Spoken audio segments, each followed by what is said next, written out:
In 1963, a cabinet shop owner in High Point, North Carolina, ran a workshop full of machines so powerful and so dangerous that most of them, in the form he owned them, could not be sold to a home shop today. He built furniture that outlasted the men who bought it, on machines with spinning blades and open belts that showed no mercy to a careless hand. He kept all 10 fingers for 50 years, and he did it not because the machines were safe, but because he respected exactly how dangerous they were. The machine that took more fingers than any other in American history, the one that was finally recalled and pulled from the market, is number 3 on this list. And the one thing that shop owner had that no guard and no law can give a person, the thing that truly kept him whole, is number 1. He was not a rare man. In 1963, every serious garage and shop held machines like these, bought by men who needed their power and accepted their danger as the price of doing real work. But we have to be honest from the very first minute, because this is a video about dangerous machines, and honesty is the only responsible way to tell this story. Most of these machines were not banned by name. What happened is that safety laws and standards did the work instead. The safety agency, born in the early 1970s, the workplace safety rules, and the testing standards forced the dangerous old unguarded versions off the market. They added the guards, the brakes, and the shields we now take for granted, and in some cases recalled the worst offenders outright. And here is the part that matters. They were largely right to do it. These machines maimed people by the thousands. The guards that replaced the old ways have saved a staggering number of fingers, hands, and lives. This is not a story about a nanny state ruining a good thing. It is a story about genuinely dangerous machines and the men who respected them. And it is about the safety that came afterward, mostly for good reason. Number 14 ran its cutting blade so exposed that a guard finally had to be required to cover it. Number 3 is the machine from the top of this story, recalled by the hundreds of thousands after it maimed too many. And number 1 is not a machine at all. It is the single thing every one of these old-timers had that kept them alive at machines that showed no mercy, and it is the thing worth carrying forward more than any tool. These 20 machines were the mark of a man who did powerful, dangerous work and respected every bit of the danger. Not a hobbyist, a craftsman who knew the risk. Every one of these, that High Point shop owner ran with his own 2 hands, and kept those hands because he never once got casual. One honest word before we count them down, because this channel respects the people who watch it. Nothing on this list is a call to seek out an old unguarded machine or to defeat a guard on a new one. The guards exist because these machines took fingers, and that is the whole lesson. If that kind of honest history is worth your time, subscribe and stay to the end, because the last one is the one that matters most. Let us count down the 20 banned workshop machines every American dad had before safety laws pulled them off the market. Number 20, the unguarded bench grinder. A father's old bench grinder spun 2 stone wheels at thousands of revolutions with no eye shields, no tool rests set close, and often no guards over the wheels at all. He leaned a blade or a bit into it, and the sparks flew straight up at his face. The old grinders threw grit into unprotected eyes, and a cracked wheel could shatter into shrapnel at full speed. That is exactly why modern ones require guards, eye shields, and properly set tool rests. For the High Point shop owner sharpening his chisels and plane irons, the grinder was daily and dangerous. And he wore his own goggles because the machine gave him none. The safety additions here were plainly justified.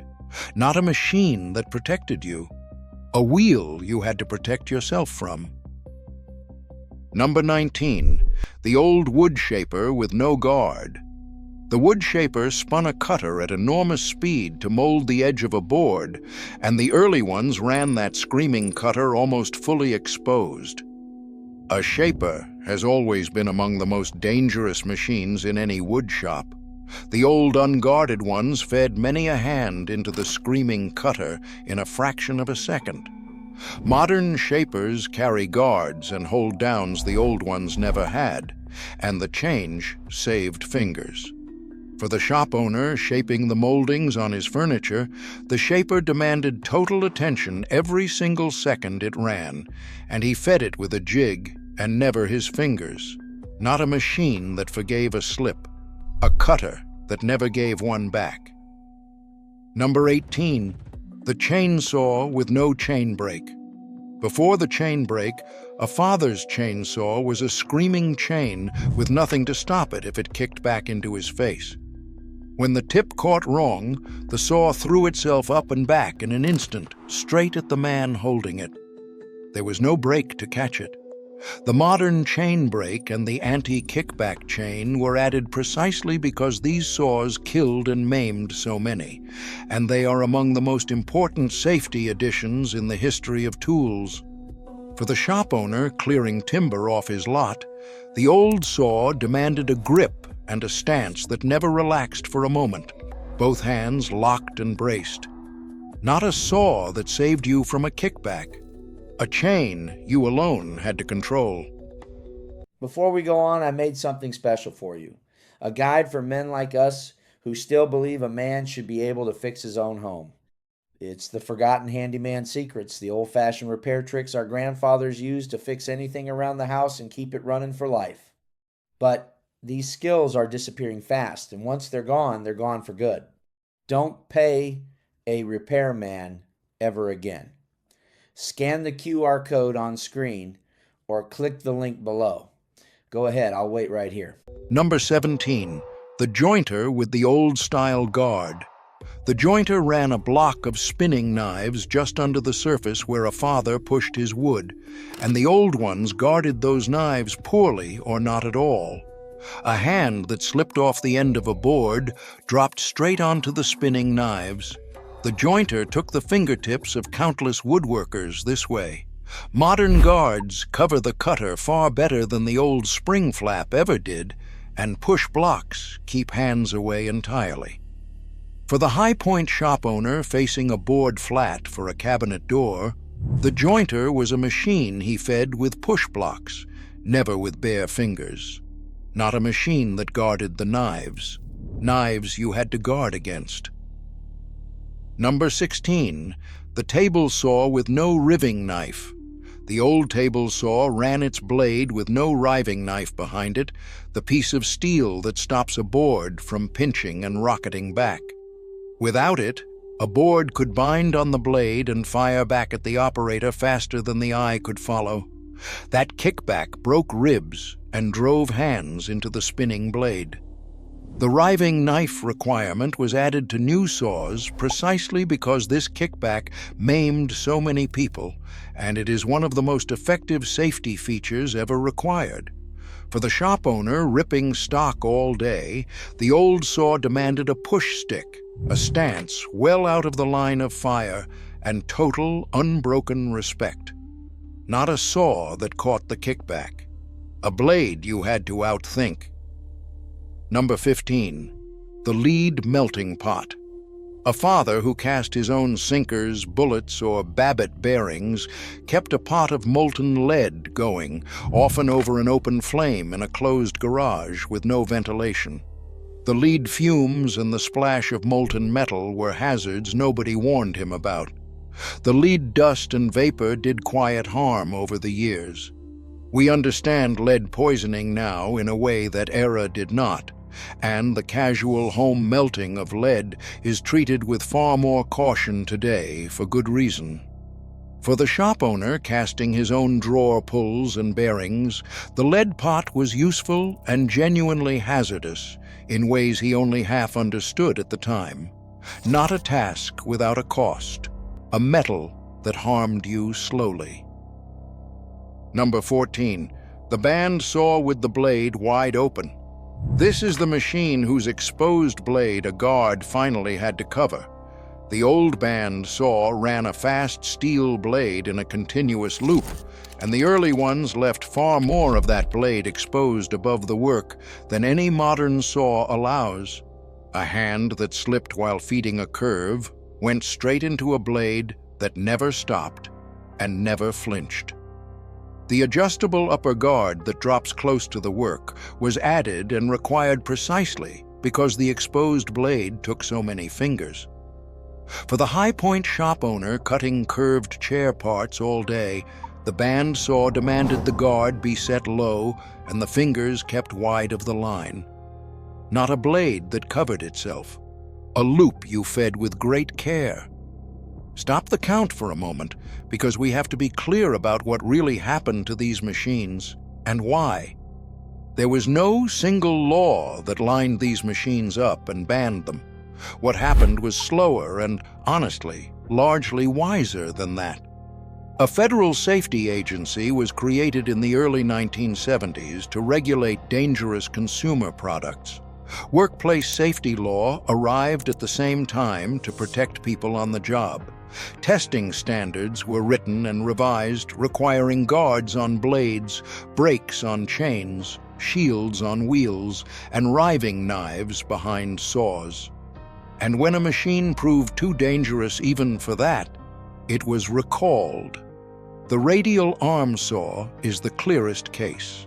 After roughly 300 reported injuries, including finger and hand amputations, the maker of the Sears radial arm saws was pushed into a sweeping recall. Those saws sold from the late 1950s into the 1990s, and the recall offered every owner a free guard or a refund to disable the saw.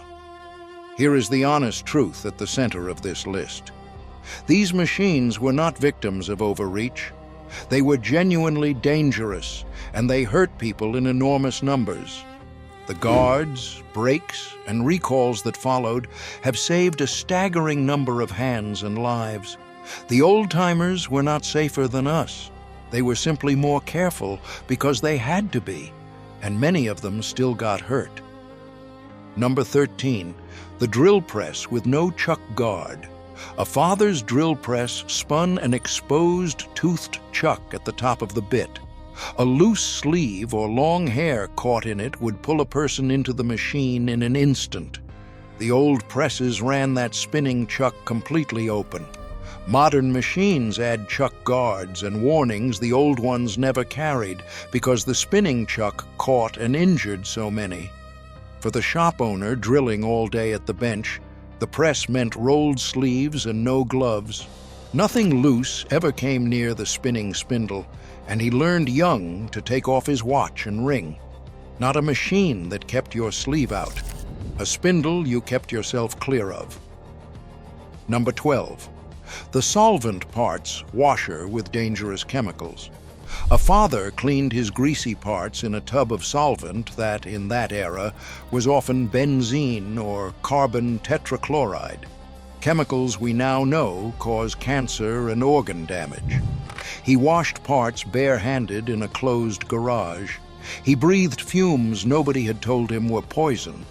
Those specific solvents were restricted and pulled from common use precisely because they did such harm, and safer solvents replaced them. For the shop owner degreasing his machine parts, the solvent tub was a daily exposure he never knew to fear. He breathed it in without a thought that it might one day cost him. Not a cleaner without a cost, a chemical that harmed you unseen. Number 11. The belt-driven machine with exposed belts and pulleys.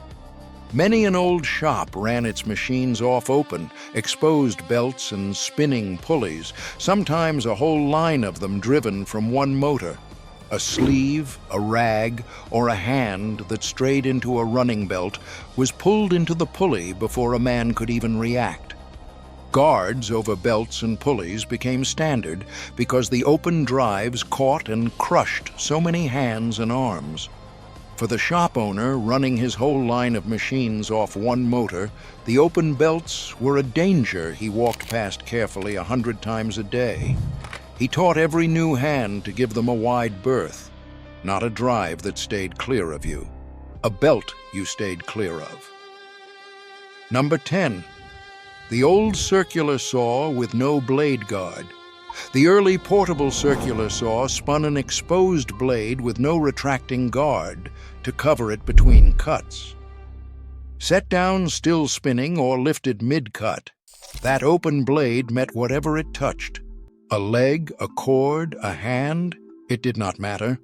The retracting lower guard that every saw now carries was added because the open-bladed saws cut so many people so badly. For the shop owner cutting framing lumber on site, the old circular saw was never once set down until the blade had fully stopped spinning in his hand. Not a saw that covered its own blade. A blade you never took your eyes off. Here is the part of his story we have skipped. The High Point shop owner did not come to his caution by nature.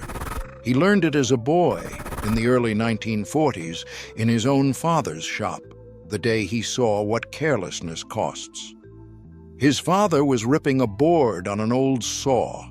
An older worker beside them, a man who had run these machines for years and grown casual, reached across to clear a scrap without stopping the blade. It happened in less than a second. The boy watched a man lose 2 fingers to a machine he had used 10,000 times. His father shut the saw down, wrapped the man's hand, and drove him to the doctor.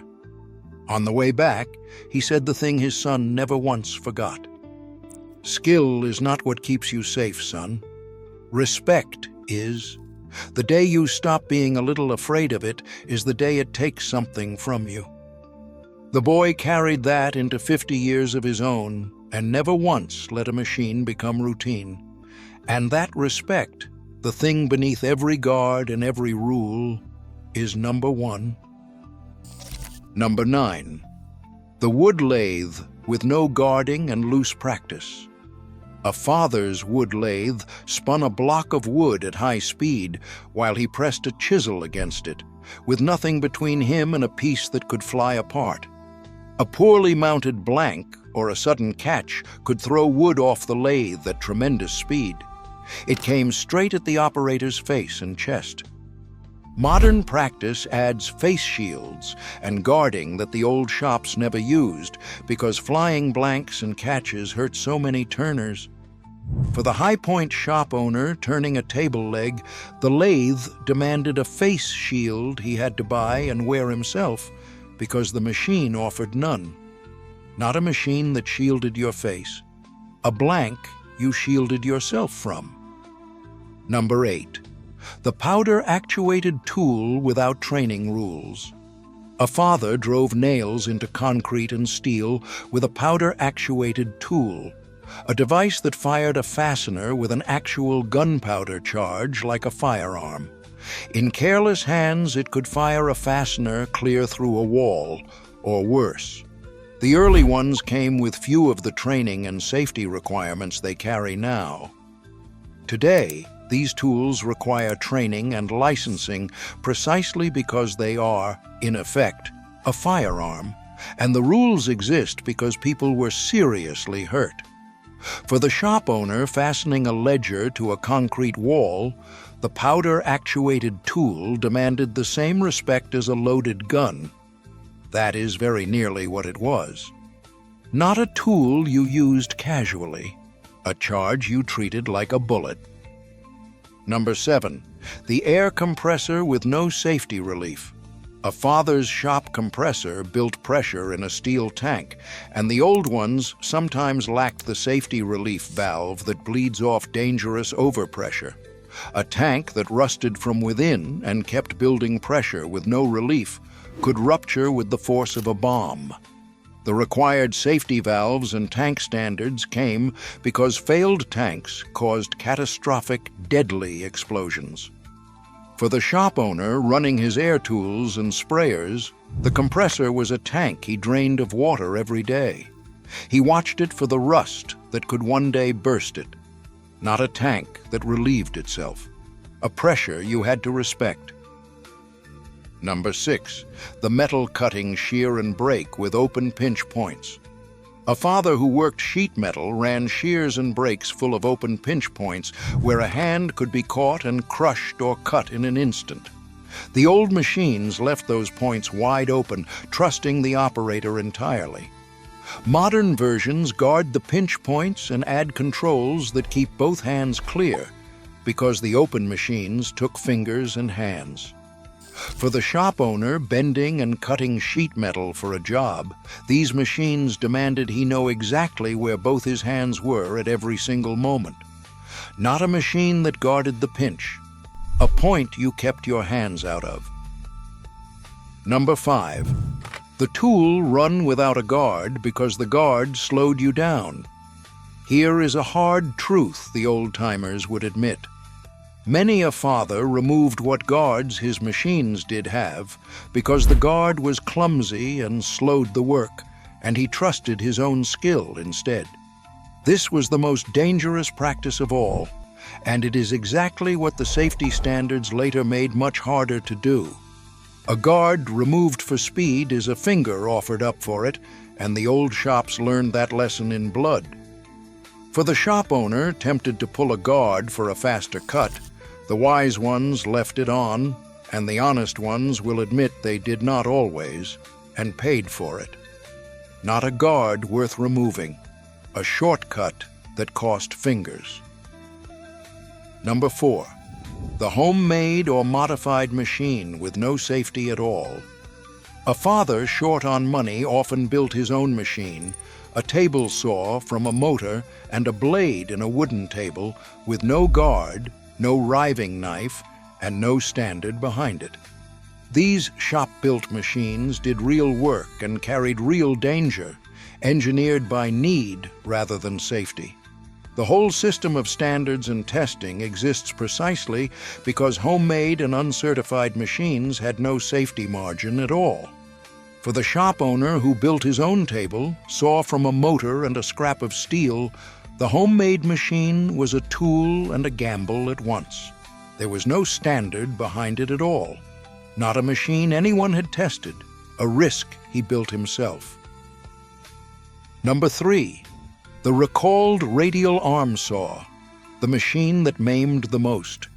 This is the machine from the top of our story. The Sears radial arm saw, sold across the country from the late 1950s into the 1990s and found in countless home shops, was eventually recalled after hundreds of reported injuries, including amputated fingers and hands. The maker offered every owner a free guard, or a refund if they cut the cord and destroyed the saw. It was the clearest admission in tool history that a machine, as originally sold, was simply too dangerous to leave as it was. For the shop owner who owned one, it was the machine that demanded the most respect of all, and the one the law finally reached. Not a saw they could leave on the market, a machine that had to be recalled. Number 2, respecting that every one of these could take a hand in an instant. The deepest thing these old-timers knew was that every machine in the shop was capable of maiming them in a fraction of a second, and that no amount of skill made them safe, only careful. A man today can grow casual because his machines have guards to catch his mistakes. The old-timer had few guards and no illusions, and that lack of illusion was itself a kind of protection. You respect the machine completely. You never let it become routine, and you keep your fingers because you never once forget what it can do. For the shop owner who stayed whole for 50 years, that constant respect was worth more than any guard. Not a machine you ever trust, a danger you never forget. Number 1, the discipline that no guard can replace. And it is the thing this whole list has been circling since the first minute. Before any guard, brake, or shield, the High Point shop owner had one thing that truly kept him whole, and it was not a feature of any machine. It was discipline. It was the absolute unbroken habit of respecting every machine every time he switched it on, never reaching over a spinning blade, never wearing a loose sleeve, never removing a guard for speed, never letting 50 years of skill become 1 second of carelessness. Here is the part worth sitting with, and it is the whole point of this list. The guards and the laws that came were good, and they have saved countless hands, and nothing here says otherwise. But a guard is a backup for the one thing that matters most, the discipline of the person running the machine. The safest machine in the world is still dangerous in careless hands. The most dangerous machine in disciplined hands can be run for a lifetime without injury, though never without risk. The old-timers had to supply all the safety themselves. The best of them did it with a respect so complete it never lapsed. That discipline is the thing worth carrying forward on machines old or new, guarded or not. Use the guards, every one of them, because they were made in blood and they work. But never let them replace the respect, because the guard is the backup and you are the safety. Not the most powerful machine on this list, the plainest truth about all of them, and the one thing that keeps every other one from costing you everything. None of it was ever really about the machines. That is the honest heart of this whole list. These were powerful, dangerous tools run by men who respected them because the machines gave them no choice. The safety that came afterward was, for the most part, a genuine good that saved a great many hands. A craftsman who understood his machines completely kept his fingers not because the tools were kind, but because he never once forgot what they could do. He ran the grinder and the shaper, the saw and the lathe. He fed them with blocks and push sticks and total attention, and he supplied the safety the machines lacked out of his own discipline. That discipline was never made obsolete by the guards that followed. It is the thing underneath every guard, the reason they work when they are used and respected. We did not lose these machines to overreach.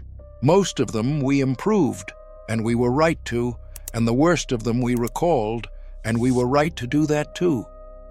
What we should never lose is the thing the old-timers had that no law can legislate, and a father at a table saw said it best to a son reaching too close to the blade.